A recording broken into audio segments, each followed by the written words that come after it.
All right, well, that is 5:30 by my watch, so I will call this April 27th, 2017 meeting of the Carson City Library Board of Trustees to order. Would you like to cover yours? And we can progress with the roll call. Chairperson Hayes. Present. Vice Chair Solinger. Here. Trustee Livrati. Here. Trustee Long. Trustee Patton. Here. A quorum's present. Thank you. Moving on to item 2, public comment. If any members of the public would like to address the board at this time. Seeing none, we'll move on to item 3, approval of the meeting minutes from the previous meeting.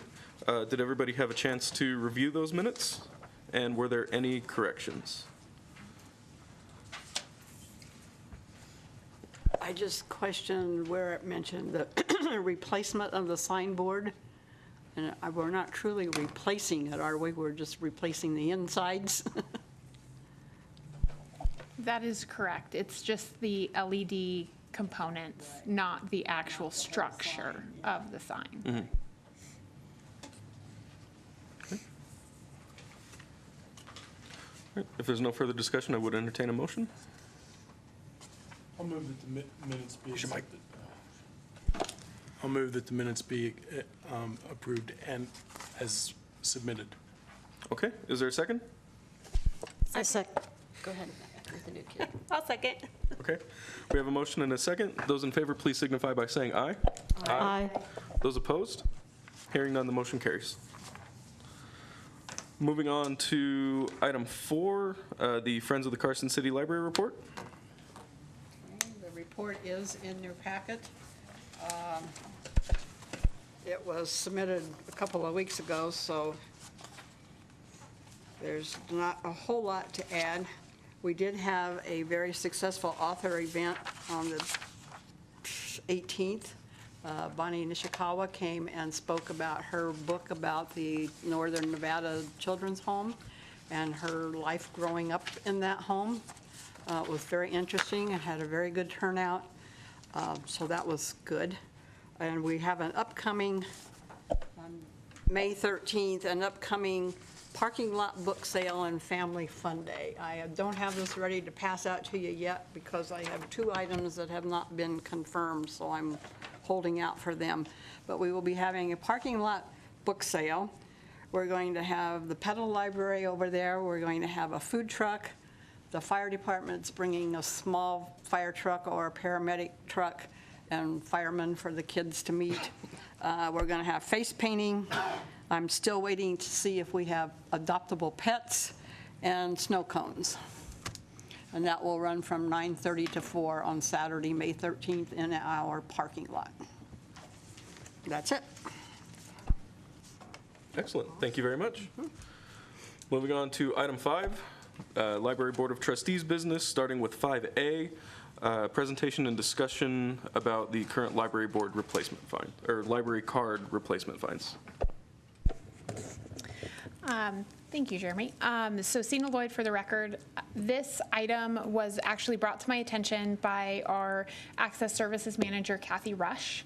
And so I'll go ahead and just let her briefly summarize why, and then Maria Klesta here, who is our librarian, our circulation librarian more specifically, will explain what this looks like, what it looked like before, and we will kind of assume why we did it before, because the individual who had requested it before is no longer at the library. Kathy Rush, for the record. So we used to have a flat fee of $2 at the Carson City Library, and then in 2012, we proposed that we go to a library card fee that would increase with each card that a patron needed, and that is something we want to revisit, and Maria Klesta, our circulation librarian, will explain what we think would work better. Hi, Maria Klesta, circulation librarian, for the record.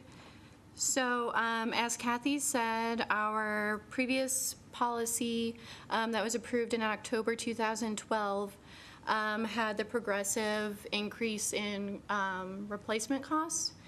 And so our new, the proposal we have is that we update the policy to a flat rate of $1. A few reasons why we think this would be a really great benefit for our patrons is that this would provide consistency. Patrons would know that would always cost $1 for a replacement cost, and there would be no disagreement about that number of replacements overall, because in the past there's been issues with that. This would increase access to our library services. If a patron loses cards frequently and they have a difficult time affording replacement costs, this would make it more manageable for them. And, you know, taking into account youth patrons and people who may not have the ability to pay, you know, a lot of money, so this would make it more affordable. And this would also continue to alleviate costs for the library. The library would receive adequate compensation for the cost of new library cards, and staff time would be saved by eliminating the need to track the number of replacements in patron records.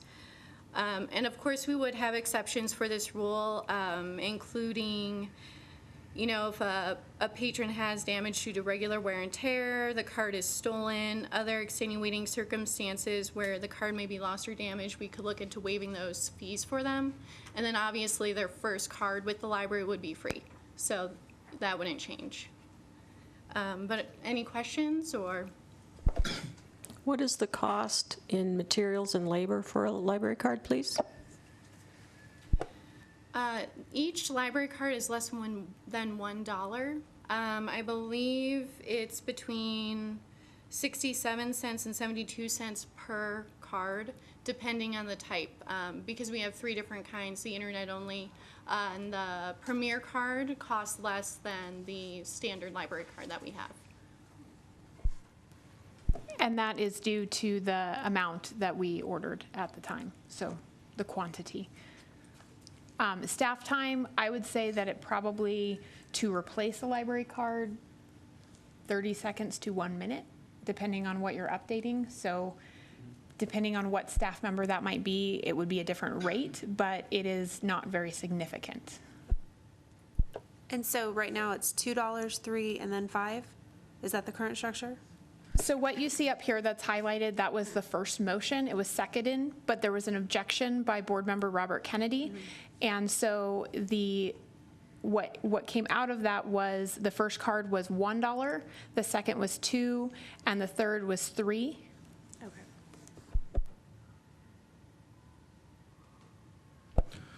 And as I understand the issue, one of the biggest problems we have with it being a progressive fee scale is that the ability to track whether or not, you know, someone has had a card replaced 1 or 2 times is onerous, correct? Correct, yes.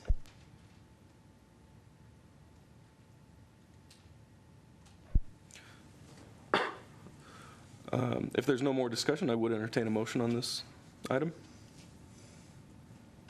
I'll make a motion that we change the library card fee to a flat $1 per every time you have to make one. Okay, is there a second? I'll second. All right, we have a motion and a second. Those in favor, please signify by saying aye. Aye. Those opposed? Hearing none, the motion carries. Moving on to item 5B, presentation and discussion of ALA conference travel funding. Okay, so with this second item here, I'm going to go ahead and bring up, just so you can see the backup material on the screen as well. In the library gift fund, we do have travel funds. We also have travel funds in the city fund. So the city fund is the 101, and the gift fund is the 230. That's the account number that it starts with. And you can go ahead and look in the budget piece if you'd like to, but I did kind of summarize here what that would look like from the gift fund, which is under your purview of the 230. Now, a little bit of background about why we would be using travel funds from this account is in November, when was NLA? In October, we took all of our staff down to Las Vegas for the Nevada Library Association Conference for professional development time and team building time, which was a very great experience. But what that did do is that depleted all of our funds for travel in our city budget. And so we are coming to you to ask for this amount here, which is $2,836.92. And this is just some information about the conference, but the main reason we are asking for this is we were invited to present a program that the library has. And I know that Natalie had kind of orchestrated that with Kim Babcock, our Digitorium facilitator, who is unable to attend the event. But this is just a summary of what the program is: community partnerships and digital literacy through public service announcements. Libraries are increasingly finding ways to help their school-age patrons to communicate creatively and make positive impact on their communities through video projects. Carson City Library in Nevada partnered with the Carson City School District to help high school freshmen create 60-second PSAs that raise awareness of social issues at their school. We are delighted to have the representatives from the Carson City Library and School District to talk about their experience and share tips. So one of the other presenters that will be with us is Ananda Campbell, who is the head librarian at the Carson City School District. So are there any questions specifically about this travel while I look up the budget real quick on one of these?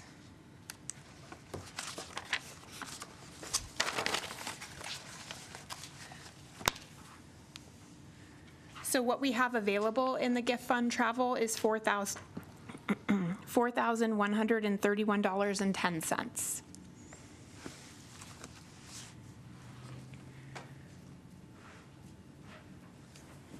I'm sorry, what was that figure again? $4,131.10 is what is available in the 230-000-455-0580 line item, which is the gift fund travel line item.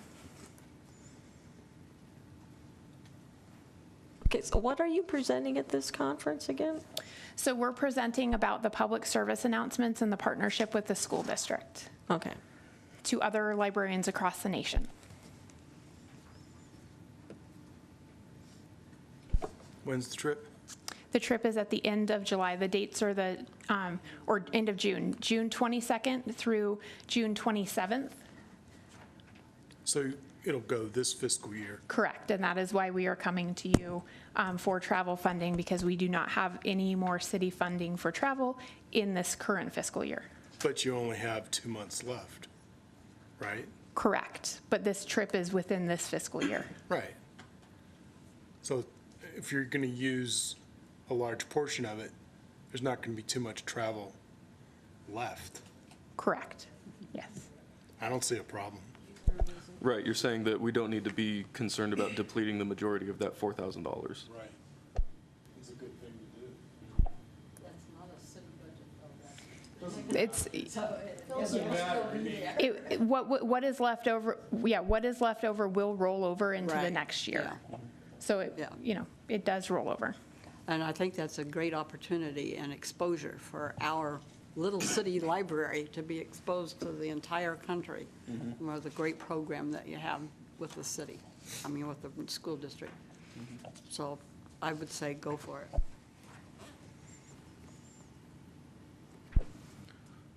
All right, if there was no further discussion on the issue, then I would entertain a motion. I'll approve the request. I'd like to make a motion to approve the request. Okay, is there a second? I'll second. All right, we have a motion and a second. Those in favor, please signify by saying aye. Aye. Those opposed? Hearing none, the motion carries. Moving on to item 6, the Library Director Administrative Reports. Okay, Stina Lloyd for the record. I'm gonna try to be nice to you guys over there so that you know who's talking, if you can't recognize my voice already. But I do have a report. I have actually a few things to cover in my report today. This is the written report. We submit these quite early in the process so that we can get them into Granicus and get them out to the public. So I have additional information that I am going to cover. But as an update, SB 115, which was the gun bill, the gun and libraries bill, did pass the Senate on the 21st. SB 143, which requires a public school to have a library and a librarian, was heard re-referred to finance and is exempt. So it's exempt from some of the deadlines so that it won't just die without potentially another hearing. And SB 313 was almost unanimously passed in the Senate on the 17th. What that does is it gives it somewhat changes the NRS related to library boards and includes library foundations and the ability for them to lease and enter into lease agreements for libraries. And the only dissenting vote was Senator Kieckhofer. We then have on here a story. The Nevada Library Association ran a series of 6 stories, 2 the week before National Library Day, or Nevada Library Day, and 2 the week during, and 2 the week after. And this is just a clip of one of those items. And during Nevada Library Legislative Day, myself, Diane, really half of our staff was able to be over at the legislature. We had staff who have never been able to sit on the floor and were able to sit with their representative, talk to their representative, and experience that, which was great. Both Senator Kieckhofer and Assemblyman Kramer were very generous in letting our staff sit with them. So I want to recognize that. We also have our performance measures, which are up online. These are 3 of the measures that the city manager selected that he wanted to display on the performance measures for the city. So library material circulated, and there is additional detail in that. As you can see, one of these boxes breaks out to one of these more detailed boxes. And then digital access inequality, that's what you're seeing here. So it also includes number of Wi-Fi users and number of gigabytes used by Wi-Fi users. And then patron research at the library. So the questions they're asking staff, we're recording those. We're not recording the actual questions. We're recording the fact that they asked a question. I then want to just briefly talk about the 360. All of you and the staff were asked to submit a 360 for my review, which will take place at the next meeting. But I just wanted to kind of talk to you about what we've done together as a team for a little bit of our team building in our staff development days. So one of the items that we've implemented is the Keirsey temperament sorter. And this has essentially really kind of opened the eyes for some of our staff on how we communicate, how we can communicate better with different types of people. Their main areas are artisan, guardian, rational, and idealist. I am a rational, and I'll tell you, I'm a rational mastermind, apparently. But it helps me understand when I look at what some of my staff members are, or my managers are, how I can communicate to them better and in a manner in which they're going to appreciate and respect. So that was a good exercise for us to do. I then have included here the report that I provided to the Friends of the Carson City Library. And I actually had to drop this off at the Friends and headed over to the legislature. We were able to talk with some of our representatives from Washington, D.C. on a couple of these days as well. And myself and Amy Lauder actually will be heading to D.C. as part of National Library Legislative Day. She leaves Saturday. She used to live there, just side note. But she leaves Saturday, I leave Sunday, and then we'll be back on Wednesday. But we do have meetings scheduled with there's 8 other individuals going from across the state with our representatives. to discuss IMLS, the Institute of Museum and Library Services funding. So this was just a summary of what I presented to them. This hashtag Save IMLS is if you are active on social media and you do want to talk about what this might mean for the Carson City Library or other libraries around the nation, that's what is being used and talked about. I also want to, I wanted to encourage, but we actually had the Board of Supervisors pass the first round of the budget reviews on 4/20. That included the improvements for part of our flooring, paint on the inside and outside, as well as 5 public access computers. So that does have to be approved again in May before it is final, but that is what we are looking at this time. I then also wanted to include in here the response to the questions from Dr. Nelson, who had presented at the last board meeting in public comment, just so that you can get an idea of what was provided to him. And his interpretation and my interpretation of that first section of overdue and damaged items that were billed to a patron are a little bit different. What I see when I see that 99 number of items were missing from the fiscal year 14, but 2,608 are missing from fiscal year 16, I see that we have people bringing items back. They're bringing them back late, but they are bringing them back versus they're just stealing them. So it's not an increasing issue. In 2014, that 99 number would have been higher, but currently, as of today, it's only 99 items from that fiscal year. So are you saying that fiscal year 15 and 16 could change if people brought the things back? Correct. Okay. And they probably have since they ran these numbers.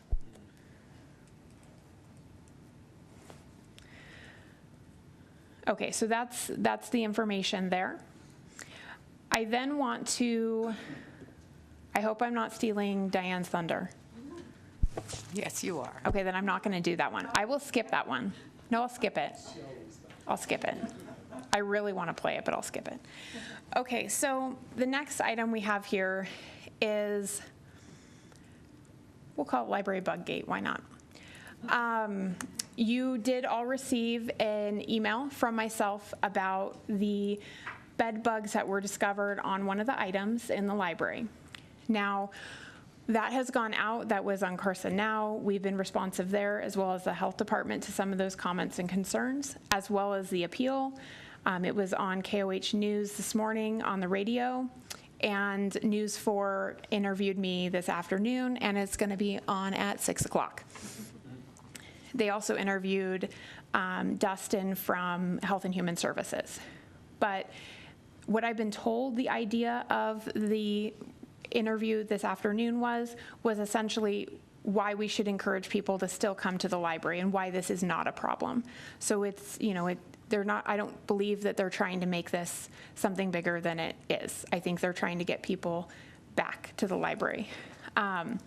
What you can see here, this is probably the clearest picture of the situation. So what you see is different spots and dots, and that's either smushed bugs, bug fecal matter, or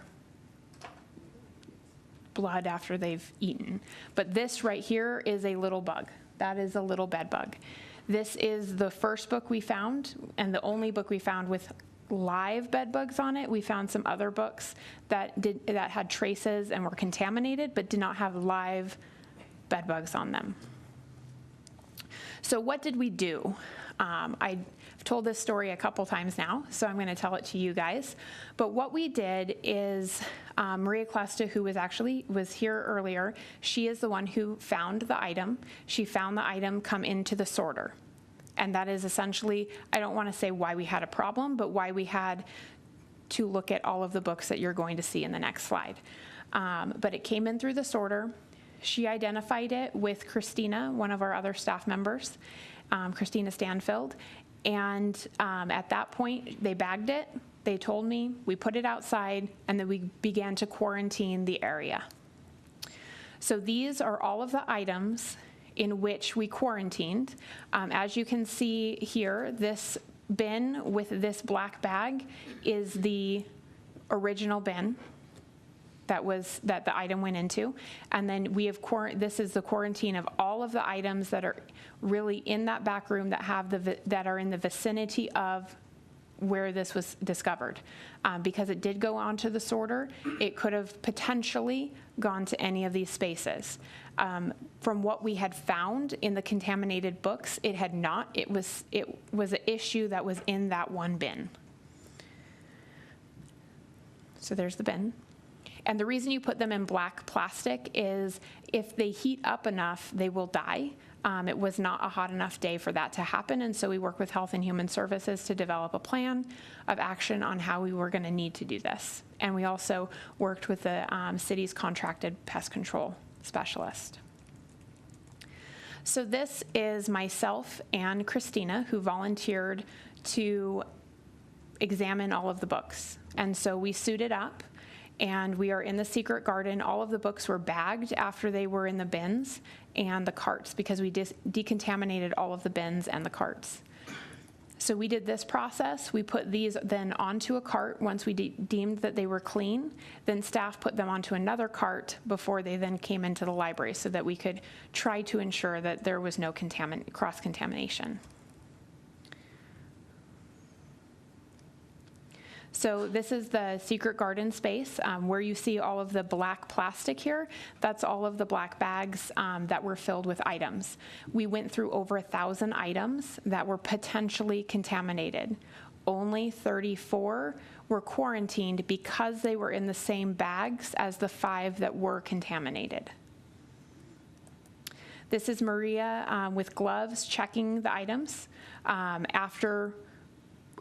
checking holds and checking items after we had cleared them to come back into the library. And this is what we did just when the sorters were down. We had them place the items in these bins so we could check them and then make sure they were clean. If they were clean, we checked them in and placed them back into the library, and they were clean. Are there any questions about the bed bugs? I have one. So are all the books that go through the sorter, are they always checked? I mean, like, is that something that would be caught if any other book came in? So they should be. We touch every single book. Okay. And so we are checking it not just for a bug, we're checking it for water damage, mold, any kind of other damage, dog chews, all of that type of thing. Sometimes bed bugs can be very small, or there can be larvae, and that potentially could be a problem. But this is the first time that I have seen this happen at this library since I have been here, and I've been here for, in some capacity, over 4 years. What was the process to clean the book return? So you use rubbing alcohol. Rubbing alcohol will kill them instantly. And so we wiped down the sorter with that rubbing alcohol, and we also had pest control come in and do all of the carpet and all of the areas around where people walked in, and in the back room where that could have been contaminated. It's hard to use chemicals on the sorter because you'd have to wipe every single thing down, and that means we'd have to disassemble the sorter. Other chemicals other than alcohol. I guess my concern was, you're on the belt, books traveling. Is there opportunity to jump off? What happens to the side, the top? We cleaned it all. But these bed bugs don't jump. They cling. So you could walk up and brush up against a person and it would get onto you. They're actually, it's 96% are found in homes, and like apartments, condominiums, 93% single family homes, and 74% in motels and hotels, and 17% in libraries. So has the health department contacted the people whose books these were that were returned? So we contacted the people. This is actually not a health department issue. Bed bugs are not known to carry any infectious diseases or be carriers or or transmission of those diseases. But they were very helpful in this process. So I just is that think that- person going to be able to rent books going forward? I mean, That person will. We've spoken to that person, and what we're going to work on doing is ensuring that they bring, so in the article that I had sent, we gave a process of if you think your book may be contaminated, how to deal with that. And we've asked him to bring his books to the staff in plastic bags so that we can ensure if they keep coming back with bed bugs, that's something else we're going to have a discussion about. But we're going to give him the benefit of the doubt that he can still use library services.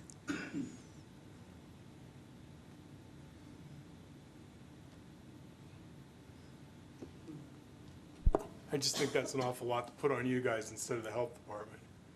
I can't, I understand what you're saying and why they don't do it, but if I were the person, I would much rather have the health department talk to me instead of the librarian.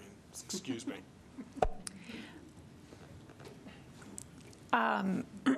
No, I understand. I do think that bed bugs can be anywhere, and they can come from anywhere. They can be in your most expensive hotel to your least expensive hotel. They can be in anyone's homes. It's a traveling bug. That is actually how it spreads. And so we just have to be vigilant in making sure that we watch for them.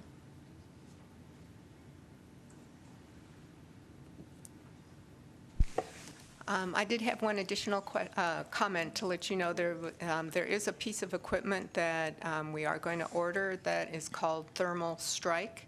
The best way to kill bed bugs is over 118 degrees, 120 degrees. And this particular company has a box system that is fairly reasonable, and we're going to have that as part of our regular process if we do run into bed bugs or other contaminants in the future. So that will be on order.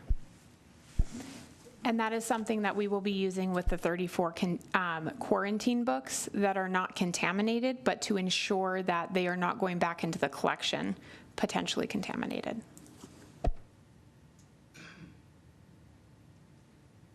There also is the American Library Association actually does, and the Public Library Association, they have a bed bug training video as well as training information. And this is just an example. It's a 45-page slide about, that's not the example. Here we go. Here's a 45-page slide about treatment in public libraries. This is not an uncommon thing for public libraries. Cold freezing doesn't work. This is Diane Baker. Cold does work, but it's much more extreme. It has to be, we've heard below 0 Fahrenheit or below minus 20 Fahrenheit. So it's much colder before it affects them. So books can easily get to over 120 degrees and not have, suffer any damage. So that's the best route for us.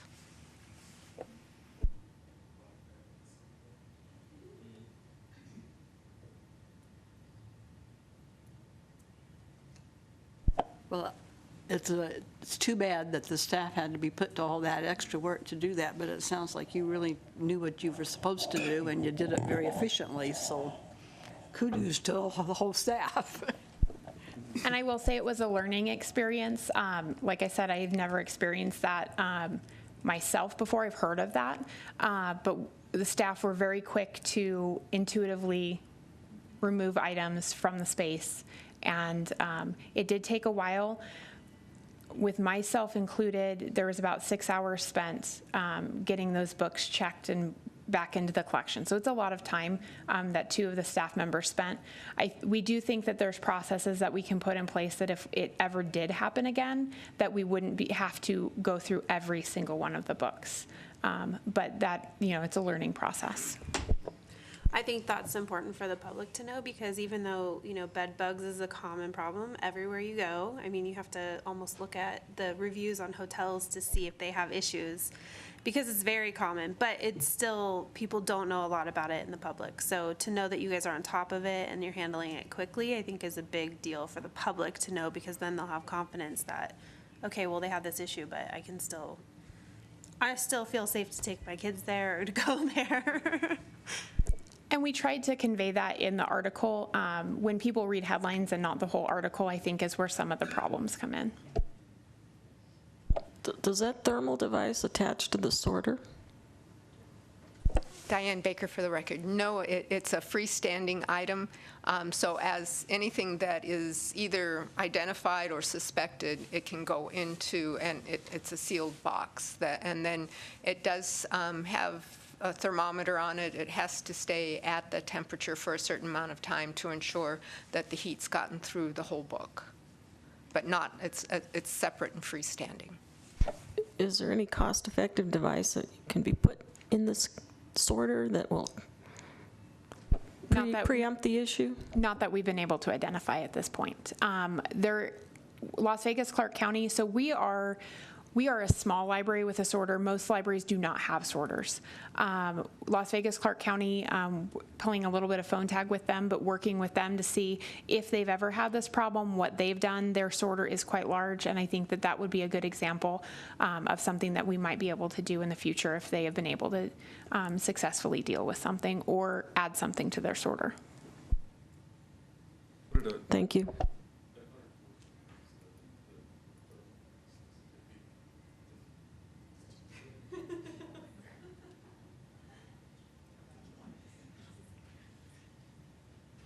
Thank you.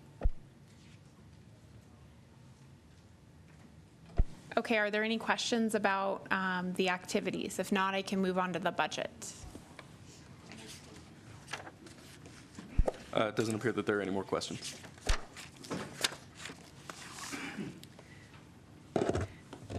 Okay, so the library's budget.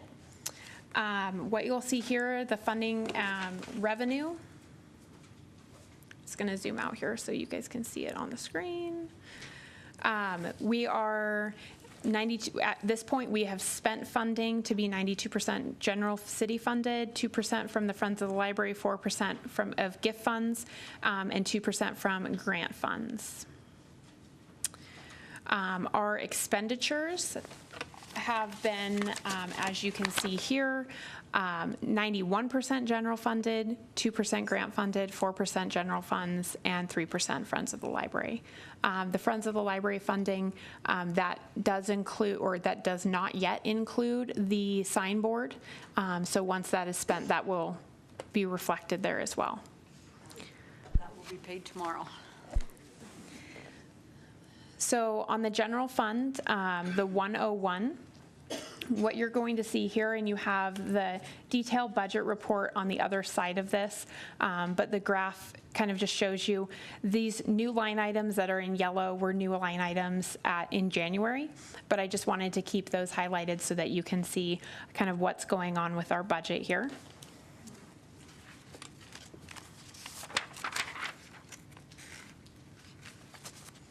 And what you will also see is that we are 75% of the year lapsed, and we are 69% spent. So we do have a little bit of savings there. Some of that, or a lot of that savings does come from our salaries line item, salaries and benefits, but there is a transfer that will be being made so that we can fund our video surveillance system, as well as $2,000 from the signboard as approved by IFC and the city manager's office. Are there any questions currently on the city budget? Okay. Okay, so I also did not remember to say this, but during my report, but we will be working on Library Board of Trustee training and getting that training available for all of you, either through the state library, or we will be putting on that training. I'm not quite sure how that's going to look yet, but we are going to be working on that so that those who are new board members can get to go through that training again. Some of it is open meeting law training, as well. And then some of it is budget training, so very relevant to what we're talking about. So the next item here is the grant funds. Currently, the state collection development grant is being spent. El Dia de los Niños has been spent, but it was not on the last report to be reported on here. The statewide reading program, the summer reading program, that was last year's summer reading program that you see. And then the bully free zone, we're pretty much spent on that. And then our mobile makerspace, we are wrapping up spending with that as well. And that is where I'm gonna not spoil Diane's thunder because it's a pretty amazing thunder. And then we have our gift fund. This is what you'll see here. So we have gift fund expenses from the Friends. So the Friends money goes into the gift fund. We then expend that. But we're just showing you what the Friends have spent from the gift fund, or what we've spent from the Friends money from the gift fund, as well as what has been approved and has been spent from the gift fund itself. Are there any questions? I have one. Yes. Looking at the, oh no, these are expenses. Yes. I'm sorry. Never mind. Yeah, those are only expenses, not the 'Cause budgeted amount. What it was, I was looking at the travel Yep. fund. and- Yeah, and that's what has been expended, Right. correct. Thank you. Not a problem. And then you have the detailed budget from the gift fund as well, or the detailed report. If there are no other questions, that is the end of my budget report. Thank you very much. All right, moving on to item 7, the other administrative reports, starting with the grants admin update. Okay, this is Diane Baker for the record, and you've had that great build-up all the way through now. So the item that we're going to show you is a video that has been done with the mobile makerspace, and I'll let you take a look at that now.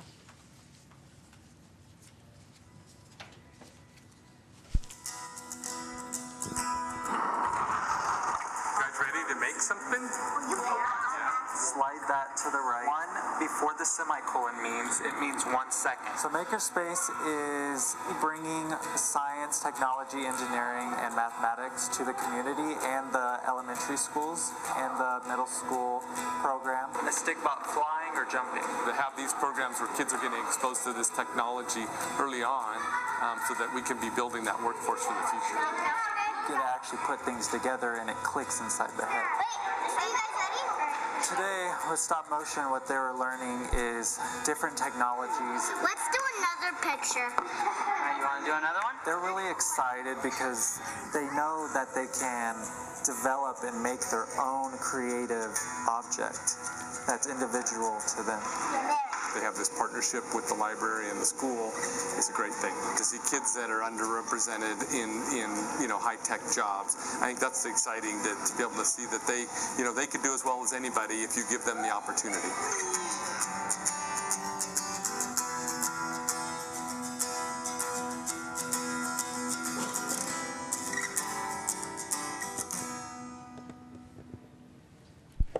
Well, there you go, and you saw that we were able to have Senator Mo Dennis join us for that particular outing, and that was a great day in order to be able to do the video program.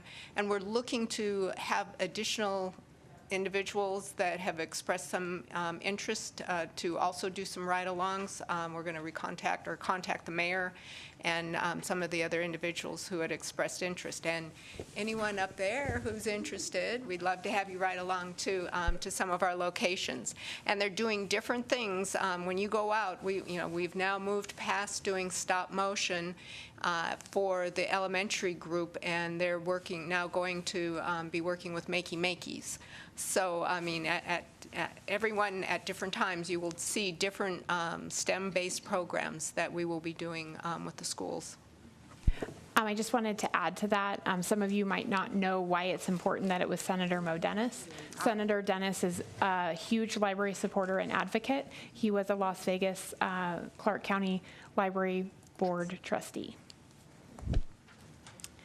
And so just a few other items related that are in your report. Just so you know, there is a picture. We have now a space in the City Hall garage, which is their secured garage underneath City Hall.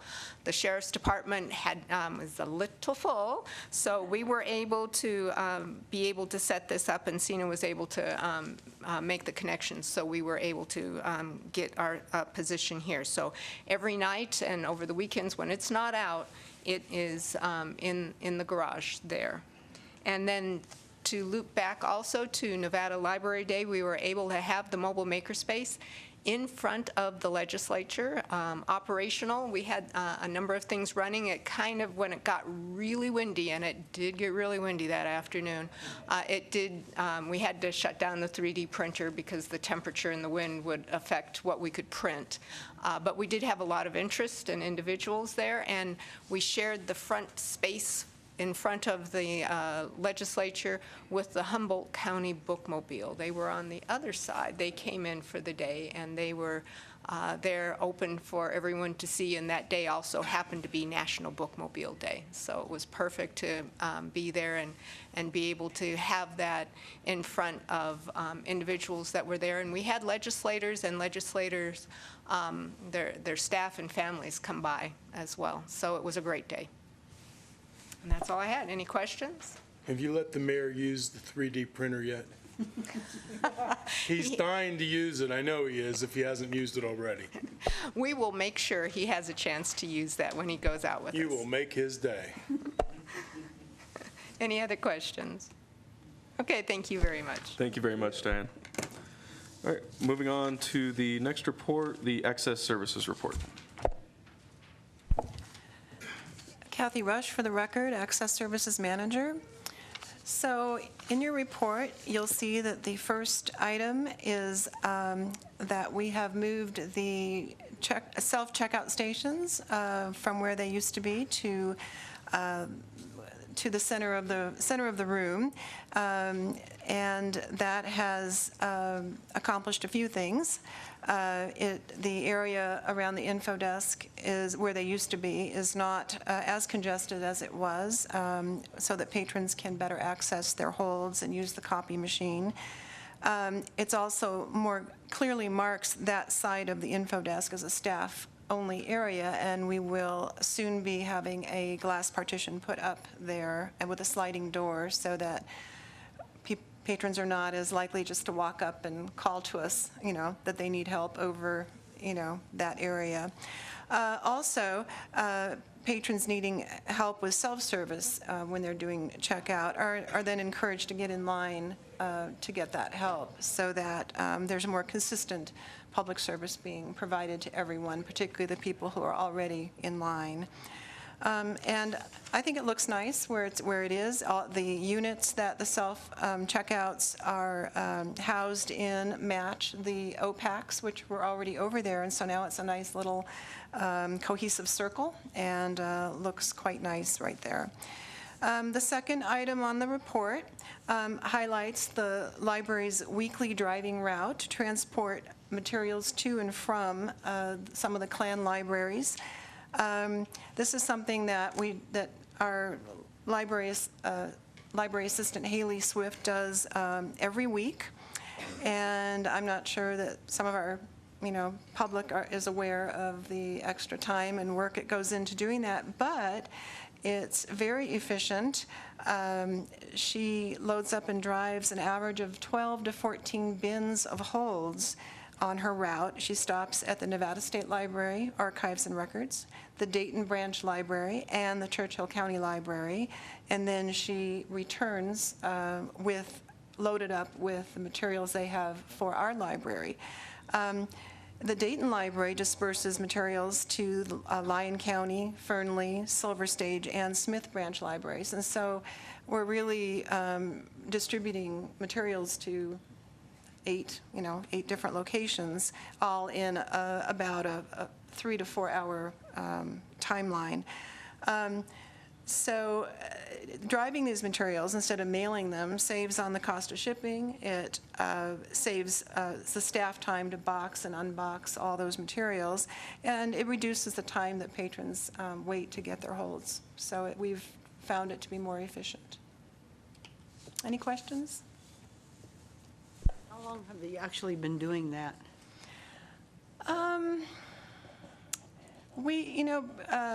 We've probably been doing it for over a year and a half. We used to mail out items to Churchill. I think we've been driving to Dayton longer, but we decided to extend our reach out to Churchill because we have so many items for them, and it wasn't that much further. Well, I know a couple of years ago, the shipping costs were really kind of eating into your budget, so figured that was probably when you started. Right. Thank you. You're welcome. Thank you very much, Kathy. Moving on to our collection development update. Amy Lauder, Collection Development Manager. Our main thing this month for April is our Capital City Reads program that is sponsored by the Friends of the Carson City Library. And this year was a little bit different. Usually we have one book that everybody reads the same book. This year we had a theme. So we were able to purchase handout copies of 3 different titles, which are pictured here, for people to read. They are almost all gone. I think there's a couple copies of Happy City left if you want one. But everything else has been taken home. We gave out a lot of them actually on Legislative Day when we had our pedal library. Good morning. That thing. There is Diane giving away books. She gave away lots of them, so that was fantastic. That was really fun. There were a lot of people really excited about that. And we had partnered with Creative Learning to hold a book tasting event at the beginning of the month where people got to look at some of these different titles. We also had 10 other titles that were recommended additional reading that we were able to get some copies of and ebooks of for people to kind of expand their reading if they had an interest in a particular topic, whether it was like government or walkability or urban design or data, or there were like all kinds of great things. So that was really fun. We had some good conversations with some people, got people talking about what they are interested in, what they want from their communities, which is really what we're trying to get out of that. Another exciting thing this month, we were able to add some new digital resources, which is always fun. I feel like I talk about Overdrive like every month, but they keep adding cool stuff. So we were able, but I'll start with Auto Repair Reference Center, which is something that our patrons have been asking for, an online resource for auto repair materials. For a long time, we've had them in big giant binders in the reference section and the nonfiction section, but they just don't make them anymore. Like if you look at them, the last ones are from a few years ago. So we aren't able to get those in print anymore. So now we're able to get all the new information. They keep this updated for us. So that's now accessible online with your library card. And at the same time, we added Novelist Select for our catalog, which is my favorite thing. I think it's really cool. Sina's going to pull it up. And what that does is if you go to our online public access catalog and look at any fiction book owned by the Carson City Library, it will also show you recommended similar titles. If it's in a series, it will show other titles in that series and what order they come in. It'll tell you a little bit about the author. It might show you similar authors. There it is. It's under the suggestions and more. It links, it says you might also like some of these. And it even gives you like if you hover over it, you can say, I think this is a good recommendation or I think it's a terrible recommendation. So you can kind of add some data to that, which is pretty cool, kind of like Netflix. And it links out to the Goodreads profile for the book so you can read a little bit more about it, see what other people thought of it. It's just really neat. And you can also link to, like we've had novelists for a long time. and I think some of our staff use it, but it's not super obvious how to use it to users, because you have to like go out, you have to sign into EBSCO, you have to look for something, you say, oh, that looks really cool, now I have to go back to the OPAC and see if they have it. It's kind of complicated, and this kind of brings everything together, so I really like that a lot.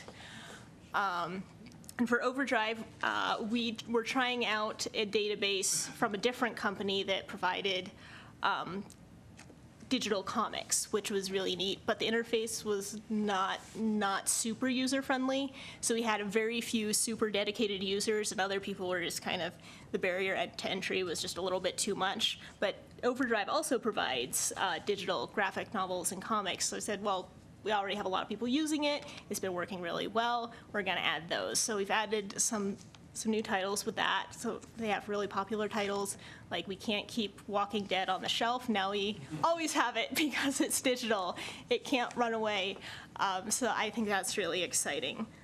So there's a special page, if you go to the site, she's bringing it up for us. If you go over to the left-hand side, once it loads, are you on a? It might be coming up. It may be coming up as a mobile device because my I think screen you're is on the so mobile weird. site.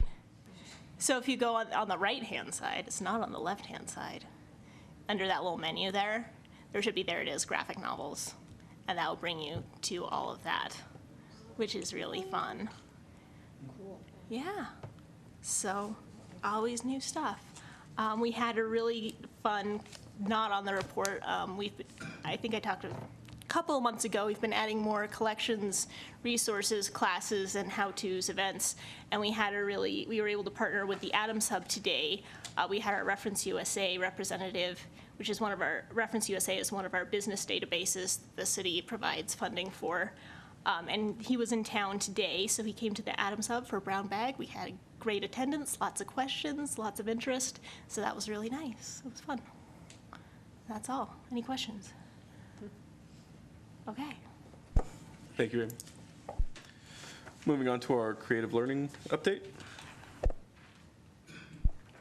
Natalie Wood, Creative Learning Manager for the record. I have 2 events coming up that I just wanted to share within the report. May 4th, it's our Star Wars Day. It was a huge success last year, so we are going to do it again. The lightsaber was probably the best part of it last year, the most enticing of it, so we will be doing that again. Also, we will be showing Rogue One, which is PG-13, in the Digitorium while they have the various activities that they'll be doing for Star Wars Day. I'm really hoping to have a Stormtrooper come. I have not had a confirmation, but they're working really hard to get someone in the costume. They have the costume for us. It's just a friend that is hopefully coming for that. So I didn't advertise that, but I'm very excited about that. Yeah, they weren't available. They had something else going on May 4th. I guess it's a big day. Yep. And then the second item is our last 50th event on May 15th. I sent out an invite. I hope you all got it. If not, please let me know and I'll get you the information. May 15th from 3 to 4 p.m. we're going to have our reception for all of our 50th events over the year. We will be unveiling our book sculpture by My Thousand Words. This is not a picture of it. This is an example of what they have done with books. I just thought that would be a good way to promote our 50th. It'll live in our Nevada section of the library under lock and key, and it is a Nevada book that they use, so it's just going to be a really good way to promote 50 years of our service and a nice little reception for our 50th. What is not on here is the Petal Library. I know Sina had noted that we had the little save the date for some upcoming events for the Petal Library. That has been taking off like crazy. We have had 2 interviews. We have multiple people coming, donating more money for the Petal Library. So it's just been really exciting that the community is so into that. We have 6 events coming up in the next 3 weeks that Sina is going to, I'm going to, Aubrey's going to. So it's just been very exciting how many people are interested in the Petal Library and it going around town. So. Where exactly are you going? Do you know yet? So Sina will be at Mills Park tomorrow for Arbor Day with Carson City Parks and Rec. Next week, there's actually 2 events in Carson. There is the what is the special people ride called? Celebrity Ride. Carson City Celebrity Bike Ride. And then they also have a cruisers next week as well that I believe I should be able to attend. So they have a couple things then, and then the Friends book sale will be at that one. We also are going to go to the sheriff's office for their Cops and Kids Day. They close off Musser Street right in front of the sheriff's office. We'll be there for that event, and then we'll start going to the farmers market. Cool. Do you guys have anything planned for that with Epic Rides this summer? Like, do you have anything in the works? We will most likely participate in it, but I haven't heard anything yet other than they want us there. Yeah, we've been invited. We just don't know what we're going to do yet. And it's the weekend we will be out of town since that was approved. Any other questions? Okay. Thank you very much, Natalie. Moving on, we have our Youth Liaison Board of Trustees update. Maybe? Sorry about that. We didn't have anybody attend our last meeting, so we didn't have anything from them for this month. I think with the wrap-up of the school year and testing, they started testing about 3 weeks ago, and the kids have been testing and testing and testing. I think they're just kind of done with anything that requires work. So we didn't have any attendance. We had a lot today, though, so we'll see and hopefully get them for next month and have something for you guys next month. Thank you very much. All right, moving on. We have item 8, board members' announcements. Did anybody have any announcements? I was wondering if we were going to reinstitute the policy of overdue fines, please? So that's not something, I mean, that's something that would need to come to the board if that was something we were going to do. We currently, and I believe have not since 2009, had fees or fines for overdue items. One of the things that it does require is a lot of work, a lot of accounting work. We do not have accounting staff besides Diane, and you know what Diane does, and it's a lot more than just that. And that money does go back to the city, and it does not come back to the library in any incremental increase in our budget. Thank you.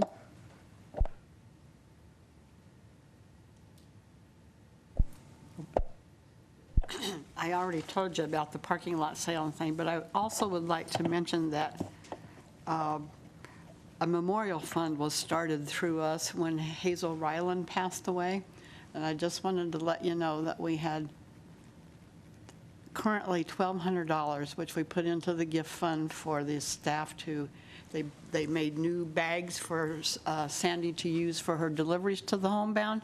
And I believe Rachel told me the other day they purchased something like 28 large print books. Yes. And the last $100 that came in will go to you like tomorrow, so you'll be able to purchase more She'll large get some print more bread. books. Yeah, she put in an order of large print books. The bags are in order. They're coming soon. It's great. Yeah.